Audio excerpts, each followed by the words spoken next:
கர்த்தருடைய பரிசுத்த நாமத்துக்கு மகிமை உண்டாவதாக.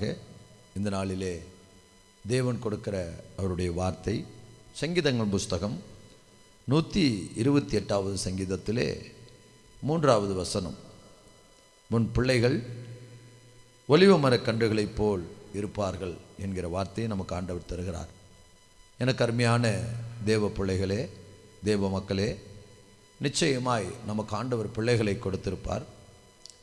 அந்த பிள்ளைகள் உண்மையாகவே இன்றைக்கு நாம் இந்த பிள்ளைகளை ஏன் பெற்றோம் என்கிற ஒரு சூழ்நிலையில் ஒருவேளை நாம் இருக்கலாம். ஆனாலும் நமக்கு பிள்ளைகளை கொடுத்தவர், நம்முடைய பிள்ளைகளை கொடுத்தவர் கர்த்தர். கர்த்தர் கொடுத்த பிள்ளைகள் ஒருபோதும் நமக்கு அவர்கள் பிரச்சனையாக இருக்க மாட்டார்கள். அதனால் நிச்சயமாய் அந்த பிள்ளைகளை கர்த்தருடைய சமூகத்தில் நாம் ஒப்பு கொடுத்து நாம் ஜெபிக்கும்போது நிச்சயம் அந்த பிள்ளைகளை ஒலிவ மரக் கன்றுகளைப் போல இருக்க செய்வார். இந்த ஒலிவ மரக் கன்று என்று பார்க்கும் பொழுது, ஒலிவ மரம் எல்லாவற்றுக்கும், ஒலிவ மரத்தில் இருக்கிற எல்லா பொருள்களும் பிரயோஜனம் உள்ளது. அதில் இருக்கிற ஒரு பொருளும் கூட பிரயோஜனமற்றதாக இல்லை.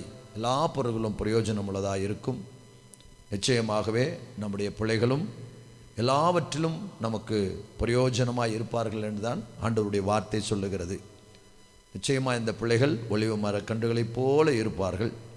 இப்போ நம்முடைய பிள்ளைகள் ஒலிவ மரக் கன்றுகளைப் போல் இருக்க வேண்டும் என்று சொன்னால், நம்முடைய பிள்ளைகளுக்காக நாம் கர்த்தரிடத்தில் ஜெபிக்கும்போது அந்த பிள்ளைகள் நமக்கு எல்லா விதத்திலும் ஆசீர்வாதமாக இருப்பார்கள். நாம் கவலைப்பட கலங்க வேண்டிய அவசியமில்லை. அந்த பிள்ளைகளுடைய வாழ்க்கை மாறும். பிரயோஜனமுள்ளவர்களாய் ஆண்டவர் அவர்களை நிறுத்துவார். கர்த்தர் தாமே நம்மை ஆசீர்வதிப்பாராக. ஆமென்.